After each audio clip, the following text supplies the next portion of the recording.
आणि आता राज्याच्या विविध जिल्ह्यातल्या ठळक घडामोडींकडे एक नजर. जिल्हा झटपट.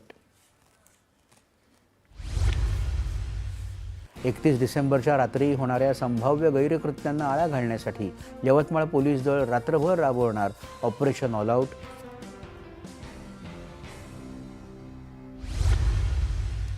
गडचिरोलीचं चुरचुरा गाव झालं 100% धूरमुक्त.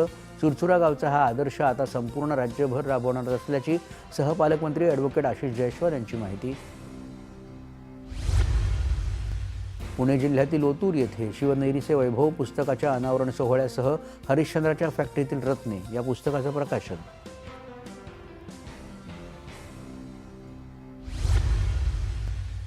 आगामी सिंहस्थ कुंभमेळ्याच्या अनुषंगाने नाशिक जिल्ह्यातील शिक्षण, साहित्य, कला, पत्रकारिता आदी विषयातील तज्ज्ञांनी साधला संवाद. अहिल्यानगर कल्याण महामार्गावर जुन्नरच्या डुंबरवाडीजवळ ट्रक आणि मजुरांच्या पिकअपचा भीषण अपघात. 2 मृत्युमुखी, किमान 15 जखमी. आणि यवतमाळ जिल्हा राळेगाव उपविभाग क्रीडा सांस्कृतिक स्पर्धा 2025 उत्साहात संपन्न. खो खो, कबड्डीसह गोंडी नृत्य प्रकाराच्या स्पर्धांचं आयोजन. पुढील बातम्यांकडे.